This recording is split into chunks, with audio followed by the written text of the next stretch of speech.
علم نور ہے، علم نور ہے، علم نور ہے۔ نحمدہ ونصلی ونسلم علی رسولہ الکریم، اما بعد فاعوذ باللہ من الشیطان الرجیم، بسم اللہ الرحمن الرحیم۔ یا صاحب الجمال و یا سید البشر، من وجہک المنیر لقد نفر القمر، لا یمکن الثناء کما کان حقہ، بعد از خدا بزرگ توی قصہ مختصر۔ و احسن ملک لم تر قط عینی، و اجمل ملک لم تلد النساء، خلقت مبرأ من کل عیب، کأنک قد خلقت کما تشاء، بلغ العلا بکمالہ، کشف الدجا بجمالہ، حسنت جمیع خصالہ، صلو علیہ وآلہ، اللہم صلی وسلم وبارک علی سیدنا و مولانا محمد وبارک وسلم وصلو علیہ۔ کل جو ہمارا درس ہوا تھا، درس نمبر 6، اس کے اندر ہم نے احسن الاقوال کا باب نمبر 3 کی احادیث ساری سماعت کی تھیں، اور احادیث اس موضوع پر تھیں کہ جس میں امام ابن شاہین رحمۃ اللہ علیہ کہ آپ اس چیز کو ثابت کر رہے تھے کہ وضو کے ساتھ، یعنی کہ پانی کے ساتھ جو طہارت حاصل کی جاتی ہے، وہ باقی تمام انواع سے جن کے ساتھ طہارت حاصل ہوتی ہے افضل ہے۔ تو میں نے آپ کو کہا تھا کہ کل ہم تمام حدیث ہم نے پڑھ لی تھیں، اور آج میں چیدہ ان حدیث کی شرح کی طرف آؤں گا۔ پہلی حدیث جو ہم نے پڑھی تھی، اس کا مضمون یہ تھا کہ آقا علیہ الصلوۃ والسلام نے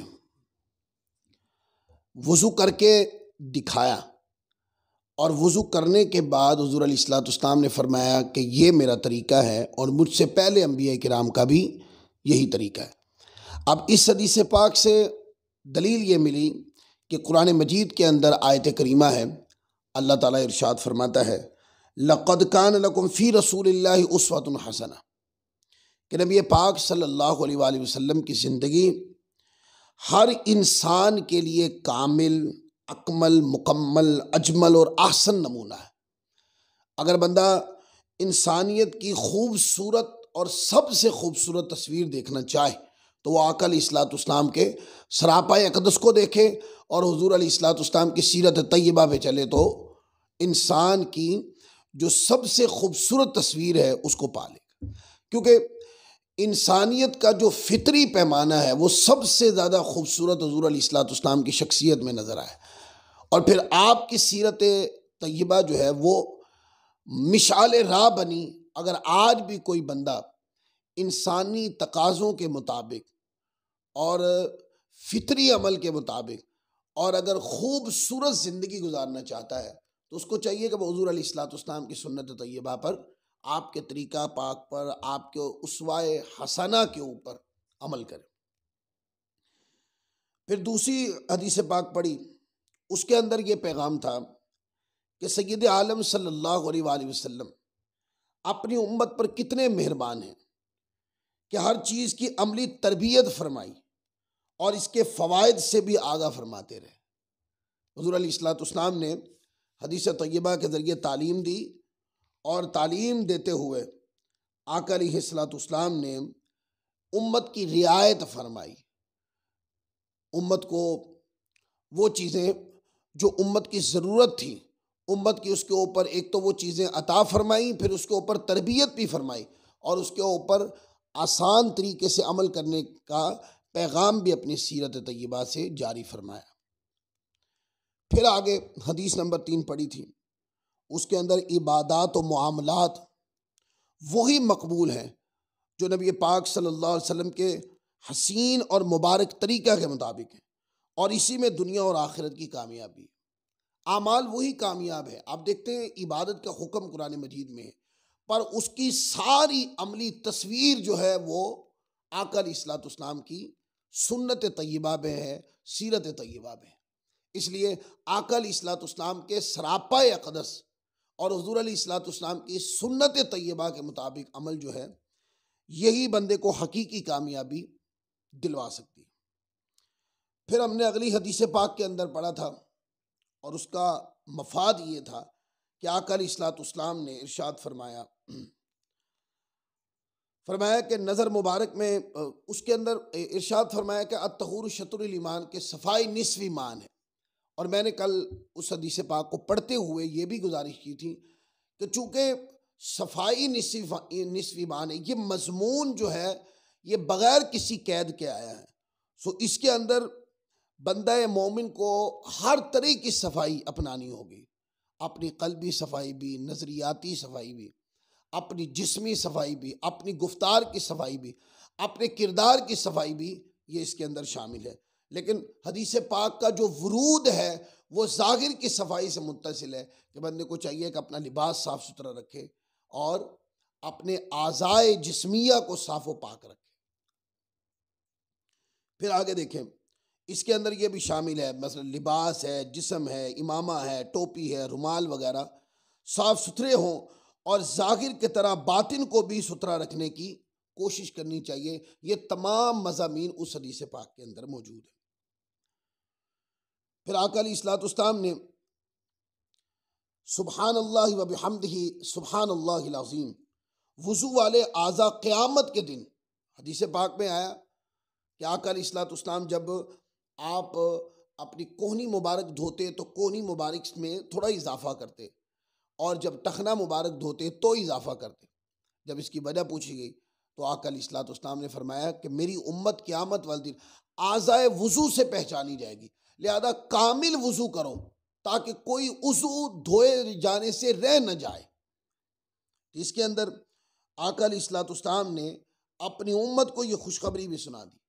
اب اس کے اندر ترغیب یہ ہے کہ زیادہ کاملاً وضو کرنے کا مفاد یہ ہے کہ عبادت کامل ہوتی ہے، اور دوسری بات یہ ہے کہ جب وضو کامل ہوگا عبادت کامل ہوگی، اور کامل وضو کرنے والے جو آدھا وضو میں دھوئے جاتے ہیں وہ قیامت والے دن چمکیں گے اور امت مصطفیٰ کی علامت بنے گی۔ پھر کہتے ہیں کہ آقا علیہ الصلوۃ والسلام امت کو پہچانیں گے کہ ان کے اعضائے وضو چمک رہے ہوں گے۔ اس پر علماء کرام نے گفتگو کی کہ اعضائے وضو سے کا چمکنا اور اس سے امت مصطفیٰ کی پہچان کا ہونا، یہ قاعدہ کیا حضور کی پہچان کے لیے ہے یا عامت الناس اہل معاشر کی پہچان کے لیے؟ تو اس کے اوپر علماء نے ایک مسئلہ بیان کیا ہے کہ اعضائے وضو کا چمکنا یہ امت مصطفیٰ کی پہچان یوم معاشر والے دن ہوگی دیگر امتوں کے سامنے، یہ دیگر امتوں میں امت مصطفیٰ کو ممتاز کرے گی۔ لیکن آقا علیہ الصلوۃ والسلام کا اپنی امت کو پہچاننے کے لیے اس قاعدے کی حضور علیہ الصلوۃ والسلام محتاج نہیں ہیں۔ آقا علیہ الصلوۃ والسلام نگاہ نبوت سے ہی جانتے ہوں گے کہ میری امت کون کون سی ہے، میری امت کے افراد کون کون سے ہیں۔ اور آقا علیہ الصلوۃ والسلام کے بارے میں تو یہ شان بھی قرآن مجید میں بیان ہوئی ہے کہ آپ اپنی امت کی جہاں گواہی دیں گے، اپنے سے پہلی امتوں کی بھی گواہی دیں گے۔ حضور کی نظر پاک کا کمال یہ ہوگا۔ پھر حدیث پاک پڑھی تھی کہ حضور علیہ الصلوۃ والسلام نے فرمایا کہ جب بندہ اعضائے وضو کو دھوتا ہے تو جس اعضا کو دھوتا ہے وہاں کے گناہ دھل جاتے ہیں۔ اس کا مطلب یہ ہے کہ اگر ہاتھ کے ساتھ کوئی گناہ کیا ہے تو ہاتھ دھوئے ہیں تو ہاتھ سے کیے ہوئے صغائر ختم ہو جاتے ہیں، اور اگر منہ سے کسی بندے کو اذیت دی تھی تو کلی کرنے سے منہ کے صغائر سارے دھل جاتے ہیں، اس طرح تمام اعضا کے۔ تو دیکھیں کتنی شان ہے میرے مصطفیٰ کی امت کی کہ جب وہ وضو کرتے ہیں تو گناہ دھل جاتے ہیں، اور وضو کر کے نماز پڑھنے کے لیے جاتے ہیں تو نماز پڑھتے ہیں تو ایک نماز سے دوسری نماز کے درمیان کا کفارہ ہو جاتا ہے صغائر کا۔ اور اگر اللہ تعالیٰ کی بارگاہ میں گناہگار بندہ صدق کے دل کے ساتھ مولا کی بارگاہ میں سچا ہو کر کھڑا ہو جائے اور توبتاً نصوحہ کر لے تو اللہ تبارک و تعالیٰ کبائر بھی اپنی رحمت سے مٹا دیتا۔ پھر آگے دیکھیں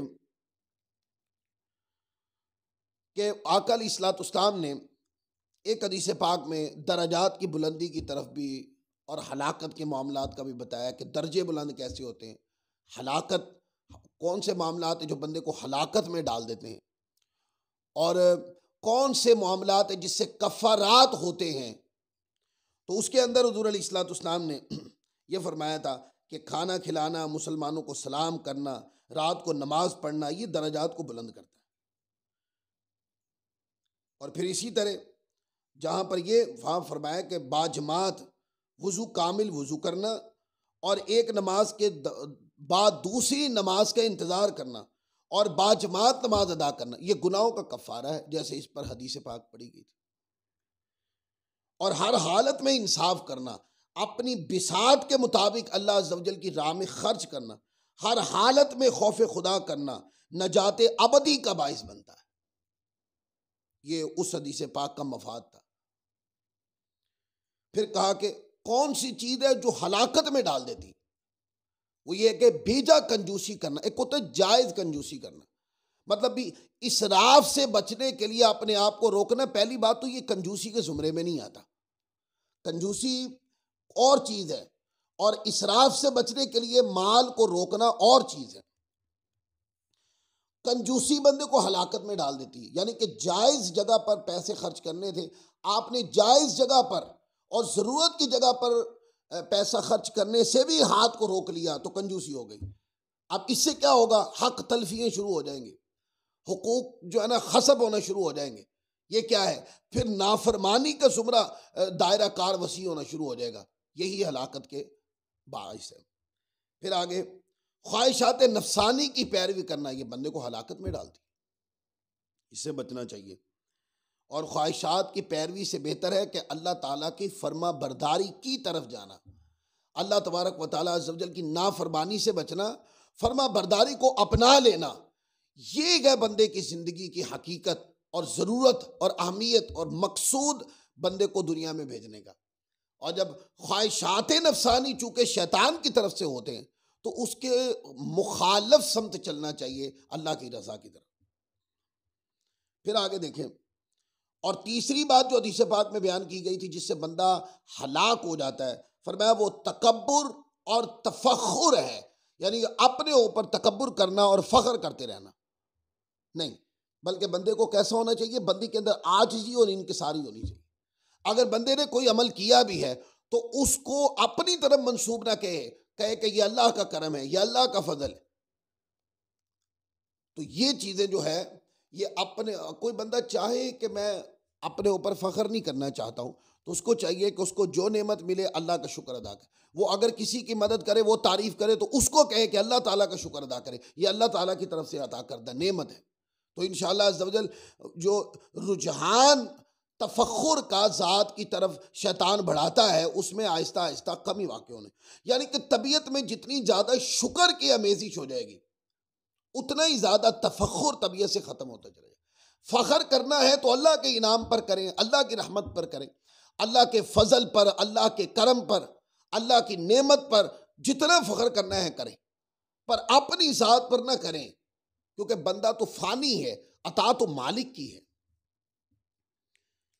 پھر آگے کہا حضور علیہ الصلوۃ والسلام نے اپنی سنت طیبہ کی کو ایک ٹائٹل بنا دیا اور بتایا کہ اگر چاہتے ہو کہ فلاح پاؤ تو میری سنت جو ہے، یعنی میرا قول، میرا فعل، میری تقریر، یہ تمہارے لیے مشعل راہ ہے۔ میری سنت کے اوپر چلو تم فلاح پا جاؤ۔ پھر قرآن مجید کے اندر میانہ روی، ساتھ چونکہ اس حدیث پاک میں جہاں سنت کی پیروی کا حکم تھا، ساتھ یہ تھا کہ میانہ روی بھی اختیار کرو، کیونکہ میانہ روی قرآن مجید فرماتا ہے اس امت کی شان ہے، کیونکہ یہ وَجَعَلْنَاكُمْ أُمَّةً وَسَطًا لِتَكُونُوا، یہ امتوں میں سے درمیانی امت ہے، یعنی کہ یہ بہت زیادہ افراط کی طرف بھی نہیں ہے اور تفرید کی طرف بھی نہیں، میانہ روی ہے۔ لہذا میانہ روی کو آقا علیہ الصلوۃ والسلام نے فرمایا ہر کام کے اندر میانہ روی رکھیں، جب فیصلہ کرنے لگے تو عدل پہ فیصلہ کریں۔ آپ کسی سے بات کر رہے ہیں تو میانہ روی سے بات کریں، اپنی طبیعت کے افراط و تفرید کو ختم کریں۔ طبیعت میں کنجوسی بھی بندے کو نقصان دیتی ہے، اور بندے کے اندر بیجا زیادتی طبیعت کی ہوتی ہے وہ بھی بندے کو نقصان دیتی ہے۔ اور میانہ روی جو ہوتی ہے وہ معاشرے کے اندر خوش الہانی کو، خوش اسلوبی کو اور خوشیاں بانٹنے کے عمل کو جنم دیتی ہے۔ پھر آقا علیہ الصلوۃ والسلام نے آگے فرمایا کہ جو درمیانے لوگ ہوتے ہیں، یعنی کہ جو معتدل طبیعت کے مالک ہوتے ہیں، میانہ روی کی طبیعت رکھنے والے ہوتے ہیں، آقا علیہ الصلوۃ والسلام نے فرمایا کہ ان کی فضیلت کو بیان فرمایا کہ وہ ہر میانہ روی ہر چیز پر فضیلت رکھتی ہے۔ اور پھر کہا اس لیے کیونکہ میانہ روی جو ہے وہ کنجوسی کو بھی ختم کر دیتی ہے اور اسراف کو بھی ختم کر دیتی ہے۔ جب میانہ روی آتی ہے تو میانہ روی ضرورت کو ایڈریس کرتی ہے، میانہ روی جس مقصد کے لیے ہوتی ہے اس مقصد کو پورا کرتی ہے، اس لیے فرمایا کہ میانہ روی سب سے اچھی فضیلت کی چیز ہے۔ اور پھر آخر میں حدیث پاک تھی کہ جس کے اندر حضور علیہ الصلوۃ والسلام نے ہمیشہ باوضو رہنے کی فضیلت کو بیان کیا تھا، اور آقا علیہ الصلوۃ والسلام نے ارشاد فرمایا تھا کہ وضو کی حفاظت مومن ہی کرتا ہے، لہذا مومن کو چاہیے کہ ہر وقت باوضو رہے۔